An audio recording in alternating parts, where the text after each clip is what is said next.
दोस्तों, आप सभी का बहुत बहुत स्वागत है हमारे चैनल में। इस वीडियो के अंदर अभी हम लोग जीके जीएस और साइंस का प्रैक्टिस सेट देखने वाले हैं, जो कि आपके आने वाले एग्जाम्स के लिए काफ़ी ज़्यादा इम्पोर्टेंट है। तो आप इस वीडियो को बहुत ध्यान से लास्ट तक देखिए। चैनल पर नया है तो चैनल को सब्सक्राइब करके बेल आइकन प्रेस करें।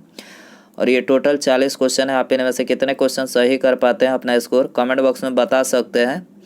तो चलिए शुरू करते हैं। देखिए यहाँ पर हमारा पहला क्वेश्चन दिया गया है, ताज़े पानी की सबसे बड़ी झील लेक सुपीरियर कहाँ स्थित है।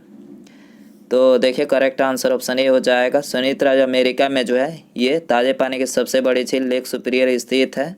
लेक सुपीरियर की बात करें तो देखिए इसका क्षेत्रफल लगभग 82,100 वर्ग किलोमीटर है। सुपीरियर लेक यूएसए और कनाडा के मध्य स्थित है। भारत की सबसे बड़ी मीठे पानी की झील बुलर झील कहाँ पर है, ये जम्मू कश्मीर में है। भारत की सबसे बड़ी खारे पानी की झील चिल्का झील उड़ीसा में है। भारत की सबसे बड़ी तटीय झील चिल्का झील उड़ीसा में है, जो खारे पानी का एक लैगून झील है। और यहाँ पर नौसेना का जो है प्रशिक्षण केंद्र भी है। तो आपको याद रखना है। क्वेश्चन नंबर 2 है, निम्नलिखित में से कम 2 बार नोबेल पुरस्कार प्राप्त किया है।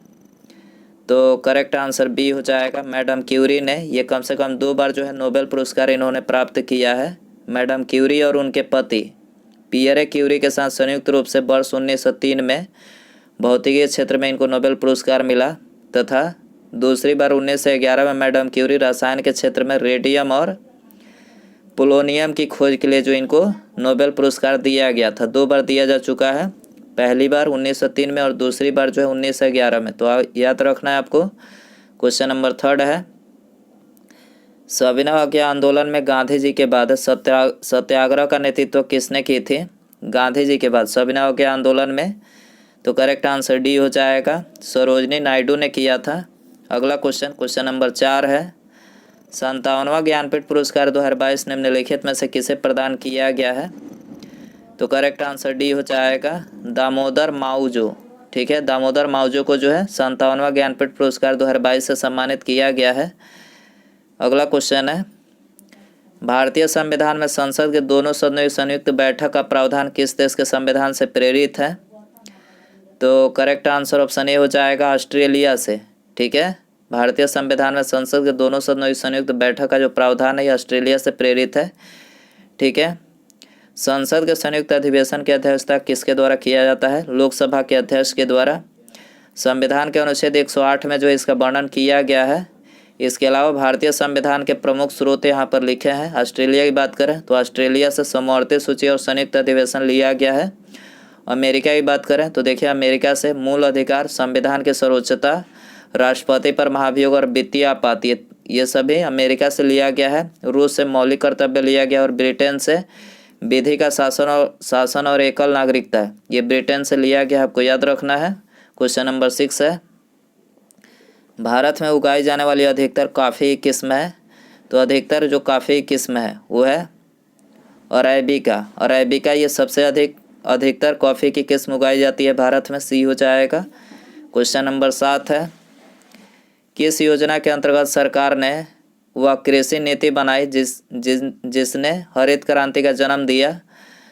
तो देखिए करेक्ट आंसर डी हो जाएगा, तृतीय पंचवर्षीय योजना कृषि नीति बनाई सरकार ने जिसने हरित क्रांति का जो है जन्म दिया। तो ऑप्शन डी यहाँ पर करेक्ट हो जाएगा। अगला क्वेश्चन है, अवमूल्यन का प्रमुख लक्ष्य होता है। अवमूल्यन का प्रमुख लक्ष्य क्या होता है, निर्यात को बढ़ावा देना। निर्यात को बढ़ावा देना ऑप्शन बी हो जाएगा। भारत में अब तक जो है 3 बार रुपये का अवमूल्यन किया गया है। पहली बार 1949, दूसरी बार 1966 और तीसरी बार 1991 में किया गया था। रुपये का अवमूल्यन का उद्देश्य जानबूझकर अपनी मुद्रा का मूल्य कम करना विदेशी मुद्राओं की तुलना में, ताकि विदेशी अधिकतर खरीद सके और आयात को न्यूनतम किया जा सके। इसीलिए जो है भारत में मतलब अवमूल्यन किया जाता है। अगला क्वेश्चन नंबर 9 है, संरचनात्मक बेरोजगारी का कारण है। संरचनात्मक बेरोजगारी का क्या कारण है। करेक्ट आंसर डी हो जाएगा, अपर्याप्त उत्पादन क्षमता जो है ये संरचनात्मक बेरोजगारी का कारण है। क्वेश्चन नंबर 10 है, भारतीय संविधान ने भारत को किस प्रकार वर्णित किया है। तो देखिए करेक्ट आंसर बी हो जाएगा, एक राज्यों के संघ के रूप में। भारतीय संविधान भारत को एक राज्यों के संघ के रूप में वर्णित किया है। सरदार वल्लभ भाई पटेल की तुलना किससे की जाती है? तो करेक्ट आंसर डी हो जाएगा, बिस्मार्क से। सरदार वल्लभ भाई पटेल की तुलना बिस्मार्क से की जाती है। किसी वस्तु का पूंजी तथा उत्पादन का अनुपात किसका माप है? किसी वस्तु का पूंजी तथा उत्पादन का अनुपात किसका माप है?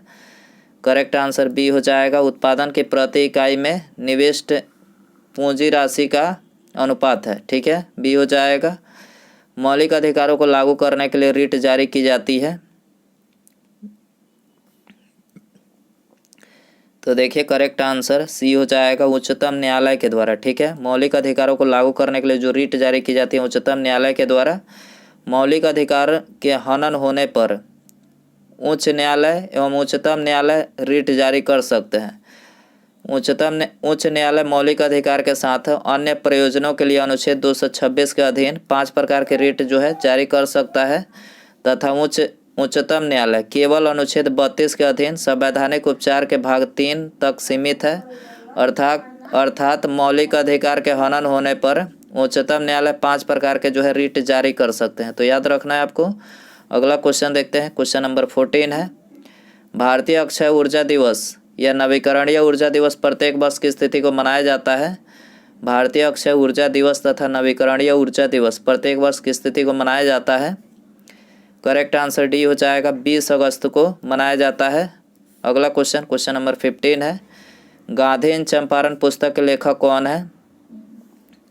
करेक्ट आंसर बी हो जाएगा, दीनानाथ गोपाल तेंदुलकर। गांधी इन चंपारण पुस्तक दीनानाथ गोपाल तेंदुलकर के द्वारा लिखा गया है। अगला क्वेश्चन है, निम्नलिखित देशों में से किस देश में तकला मकान मरुस्थल स्थित है?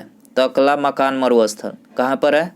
तो देखिए यह है चाइना में। चाइना में ऑप्शन बी हो जाएगा। अगला क्वेश्चन, क्वेश्चन नंबर 17 है, मानचित्र बनाने के विज्ञान को कहते हैं, मानचित्र बनाने के विज्ञान को क्या कहते हैं? कार्टोग्राफी। कार्टोग्राफी ऑप्शन ए यहाँ पर हो जाएगा। अगला क्वेश्चन, क्वेश्चन नंबर 18 है, इंसान का जन्म सबसे पहले किस देश में हुआ? Very important question. तो देखिए इंसान का जन्म सबसे पहले जो है अफ्रीका देश में हुआ। अफ्रीका ऑप्शन सी हो जाएगा। अगला क्वेश्चन, क्वेश्चन नंबर 19 है, भारत में अब तक कितनी बार नोटबंदी हुई है? ये भी वेरी इंपॉर्टेंट क्वेश्चन है। तो देखिए अब तक जो है अवमूल्यन दूसरी चीज़ है और ये नोटबंदी दूसरी, एक ही मत समझ लीजिएगा। ठीक है, तो भारत में अब तक जो है 3 बार नोटबंदी की जा चुकी है और अवमूल्यन भी 3 बार किया जा चुका है। तो याद रखना है 3 बार नोटबंदी हुई है। कब कब हुई है? 2016 में, आप सभी को पता ही है। 1946 और 1978 में नोटबंदी किया जा चुका है पहली बार। भारत में सन 1938 में 1000 और 1000, 5000 और 10,000 के नोट जारी किए गए थे, लेकिन जनवरी 1946 में अंग्रेज सरकार डीमोनेटाइजेशन का फैसला लिया और इन नोटों को अचानक बंद कर दिया। ठीक है, तो 1946 में पहली बार। दूसरी बार की बात करें तो 1978 में नोटबंदी हुई थी। उस समय मोरारजी देसाई सरकार ने नोटबंदी का फैसला लागू किया था।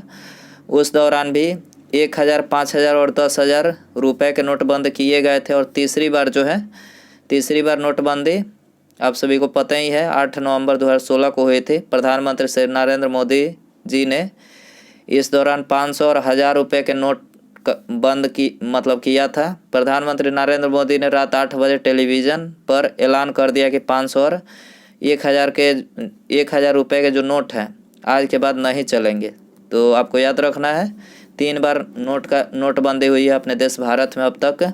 मुद्रास्फीति के अंतर्गत मुद्रा का मूल्य घटता है। याद रखना है मुद्रा का मूल्य घटता है। अगला क्वेश्चन है, IMF की पूंजी किसके योगदान से बनती है? IMF की पूंजी किसके योगदान से बनती है? सदस्य राष्ट्र के योगदान से बनती है। ठीक है, सी हो जाएगा। अंतर्राष्ट्रीय मुद्रा कोष की स्थापना 1944 के ब्रेटन वुड्स सम्मेलन में हुई थी तथा 27 दिसंबर 1945 को प्रभावी हुआ। इसमें 190 देश शामिल है। IMF का मुख्यालय पूछा जाए वाशिंगटन DC में स्थित है। राष्ट्रीय कृषि अनुसंधान प्रबंधन अकादमी कहाँ स्थित है? राष्ट्रीय कृषि अनुसंधान प्रबंधन अकादमी कहाँ पर है? यह है हैदराबाद में। हैदराबाद बी हो जाएगा। इसकी स्थापना कब की गई थी? 1976 में। भारतीय कृषि अनुसंधान संस्थान ये कहाँ पर है? नई दिल्ली में है। कृषि विभाग की स्थापना 1872 ईस्वी में लॉर्ड मेयो के समय में हुआ था। राष्ट्रीय ग्रामीण विकास संस्थान ये कहाँ पर है? हैदराबाद में स्थित है, याद रखना है। भारत में निम्नलिखित में से किस प्रकार के बिजली का उत्पादन सर्वाधिक होता है? तो बिजली का उत्पादन, तापीय बिजली का उत्पादन जो है सबसे अधिक होता है भारत में, याद रखना है। तापीय बिजली भारत के कुल बिजली के लगभग भारत के कुल बिजली में लगभग 67% बिजली तापीय ऊर्जा से प्राप्त होता है। भारत में कोयले से सबसे अधिक बिजली प्राप्त किया जाता है। कोयले को काला हीरा कहा जाता है। पीट कोयला जो होता है ये सबसे घटिया कोयला है, याद रखना है। अगला क्वेश्चन है, लोकसभा का चुनाव लड़ने के लिए प्रत्याशी की न्यूनतम आयु कितनी होनी चाहिए? लोकसभा का चुनाव 25 वर्ष होनी चाहिए प्रत्याशी की उम्र, सी हो जाएगा। राज्यसभा और विधानसभा का चुनाव लड़ने के लिए न्यूनतम आयु 30 वर्ष है। विधानसभा के उम्मीदवार के लिए न्यूनतम आयु जो है 25 वर्ष। राज्यपाल, राष्ट्रपति और उपराष्ट्रपति पद के लिए आयु न्यूनतम कितनी रखी गई है? 35 वर्ष। राज्यपाल, राष्ट्रपति और उपराष्ट्रपति इनके लिए उम्मीदवार के लिए न्यूनतम आयु 35 वर्ष रखी गई है। ग्राम पंचायत के चुनाव में उम्मीदवार की न्यूनतम आयु 21 वर्ष रखा गया है, तो याद रखना है आपको। अगला क्वेश्चन 25 है, भारतीय संविधान की उद्देशिकाएं परिवर्तन की संशोधन अधिनियम किए गए थे। उद्देशिका यानी प्रस्तावना की बात की जा रही है, तो 42वें संविधान संशोधन 1976 के द्वारा किया गया था, तो सी हो जाएगा। इसमें 3 शब्द जोड़े गए थे प्रस्तावना में, समाजवादी, धर्मनिरपेक्ष और अखंडता, ठीक है। तो 42वें संशोधन 1976 के द्वारा इसमें संशोधन किया गया था। एलोरा में गुफाएं और शैलकृत मंदिर है। एलोरा में गुफाएं और शैलकृत मंदिर है, तो ये हिंदू, बौद्ध और जैनों का है। हिंदू, बौद्ध और जैनों का है, डी हो जाएगा।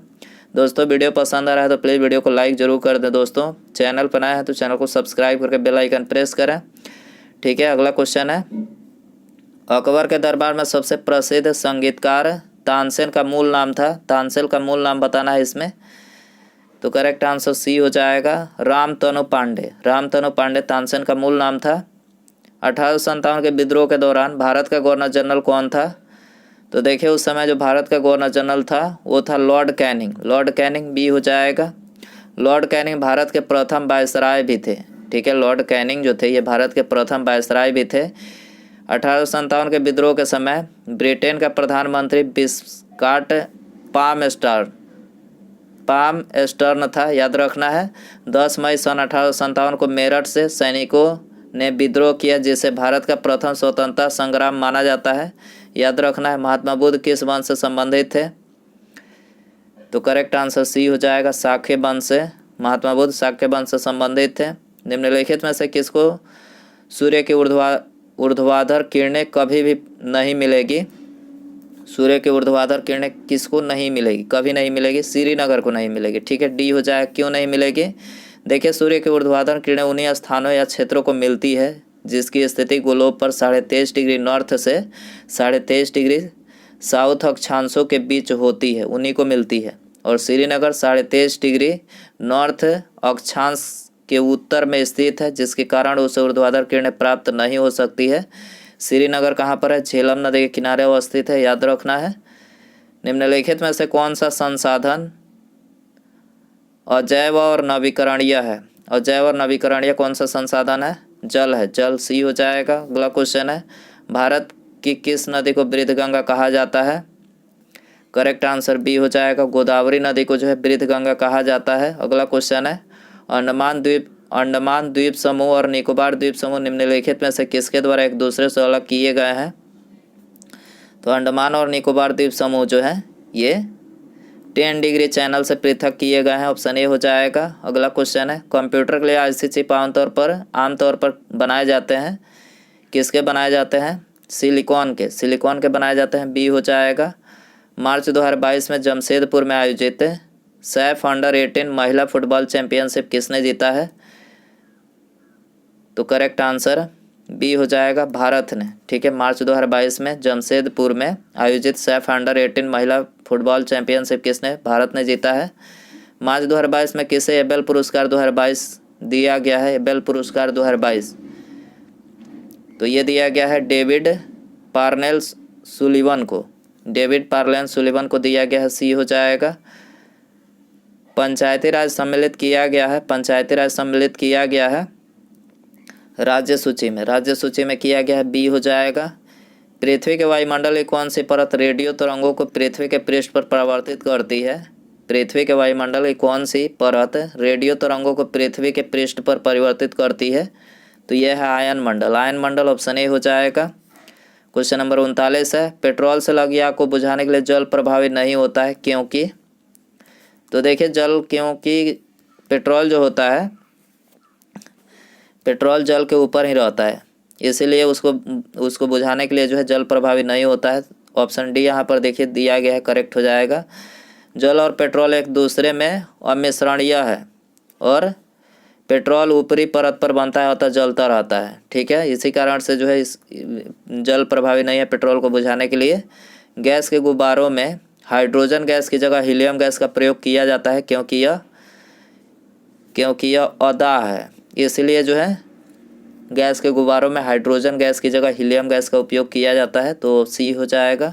उसके बाद यहाँ पर हमारा ये अगला क्वेश्चन है, आप सभी के लिए ये क्वेश्चन रहेगा, आपको कमेंट बॉक्स में इसका आंसर बताना है। फलों को कृत्रिम रूप से पकाने के लिए प्रयुक्त गैस है, ऑप्शन है एसिटिलीन, मीथेन, इथेन या फिर ब्यूटेन। दोस्तों इसका आंसर कमेंट बॉक्स में ज़रूर बताएं, ठीक है, कमेंट बॉक्स में ज़रूर बताएं। और वीडियो पसंद आया हो तो प्लीज़ वीडियो को लाइक कर दें, ठीक है। अपना स्कोर भी बता सकते हैं। चैनल पर नया है तो चैनल को सब्सक्राइब करके बेल आइकन प्रेस करें, ठीक है। मिलते हैं अगले वीडियो में। नमस्कार, जय हिंद, जय भारत।